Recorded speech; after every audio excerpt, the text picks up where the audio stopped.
In this video, I'm making my second JS test knife. I haven't done any single carbon knives for several months, if not a year or so, but the judges require that I use single carbon on my JS test knives. That's what the rules state, so that's what we're gonna do. I am getting ready to taper the tang.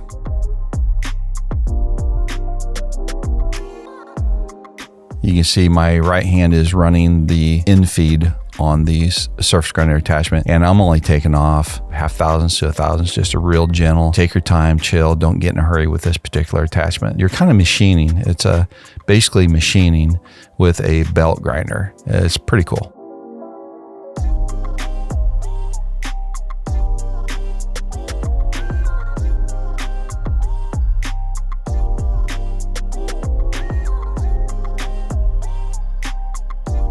Now I'm getting ready to do my plunge grind on the blade. I glue these wood pieces on here just to give me a reference point where to stop. You can see those wood blocks on there. They just make a really great reference spot. They hit up against the belt and you won't over grind too far.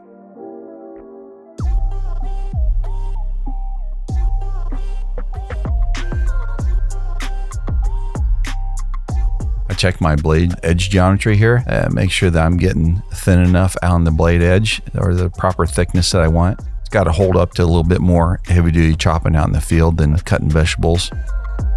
Now I'm getting ready to put the convex on the blade edge. And I'll take this convex all the way down to nothing at the apex of the blade, all the way at the cutting edge.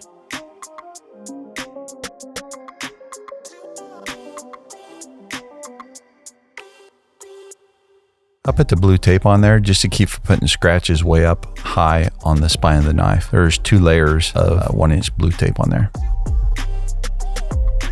Now we're going over to the broadback sharpener and we are doing a sharpening for the performance test. I've got a lot of pressure on me at this point to make this knife work out because it's my JS test knife. The duct tape wrapped around the handle and then turn it around backwards on the last couple wraps works really good. Makes it really grippy.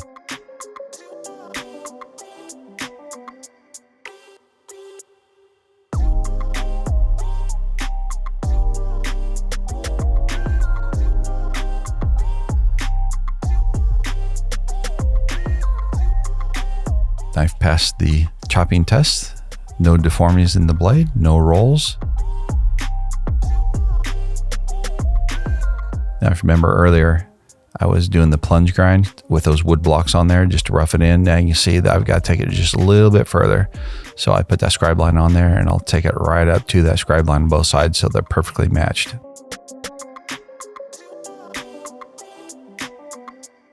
I got a kind of a sharp radius on there with a J-Flex belt. Works really good for putting those plunge grinds in.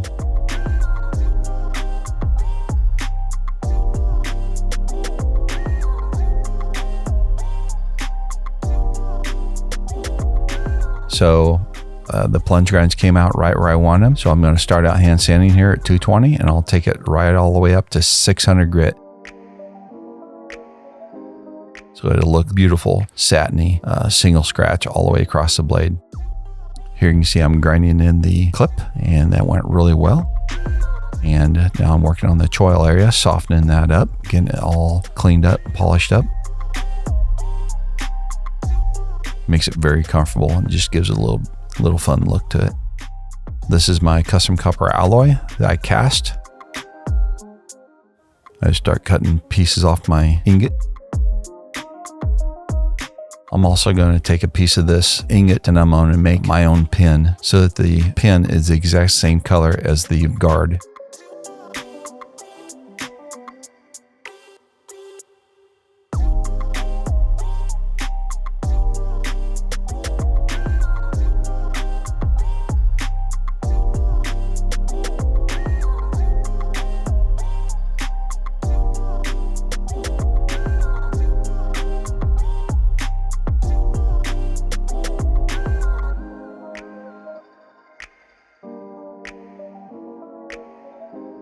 This is high carbon steel all the way back here on the tang, so I end up using carbide mill bits to cut these holes.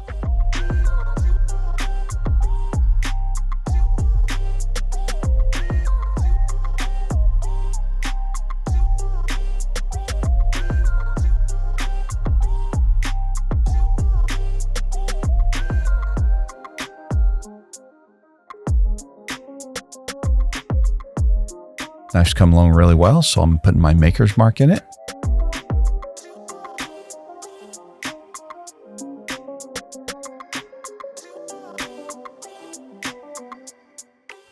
I'm putting these brass inserts in here because when I put my bolsters on later, that'll have something very nice and pliable to drill into. These are just going to take place of the high carbon steel and make it easier to do the install on the bolsters.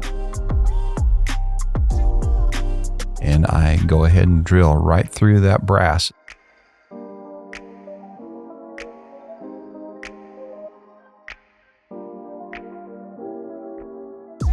I got a beautiful piece of, I believe it's Honduran Rosewood burl.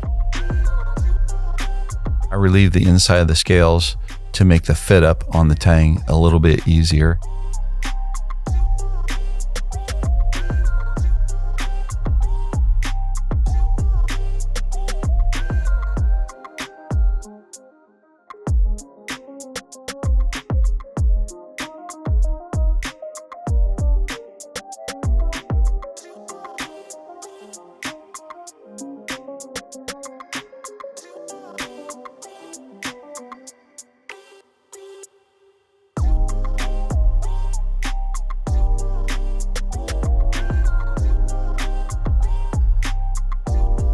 I have temporary pins holding these scales on. You can see the clamps on there are holding everything snug.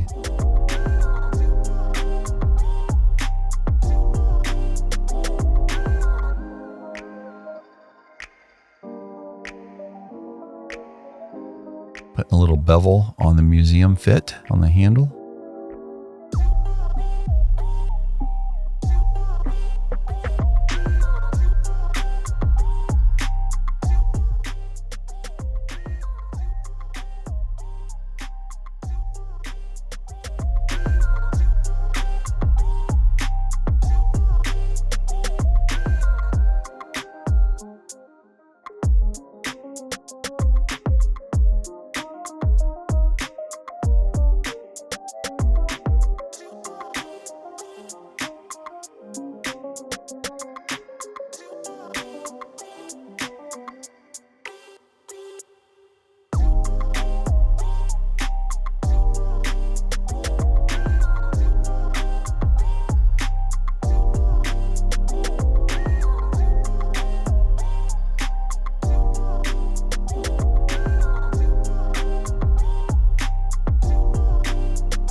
I'm just taking a Q-tip here and wiping down little pieces of epoxy that will be there to remove them so that they don't dry overnight.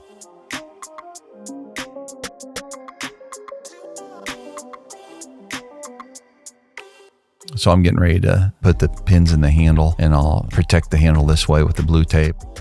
We'll see how this doming goes.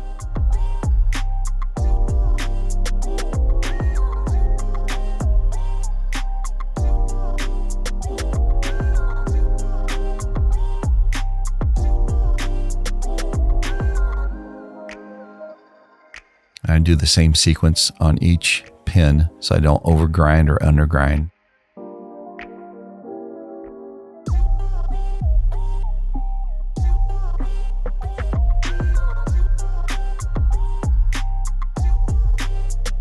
Well, that knife is done, except for it's not sharp.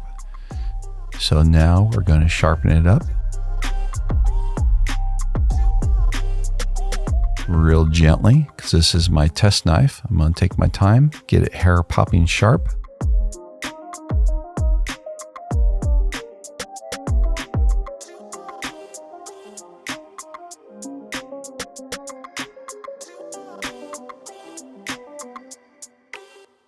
And there it is. This little hunter came out great. One of my favorite things on this knife is I got to go back to the tapered tang. It is so thin back there, several thousandths thick, but it looks amazing. I hope the judges think it looks good too. I'll see you in the next video. May the forge be with you. Bye-bye.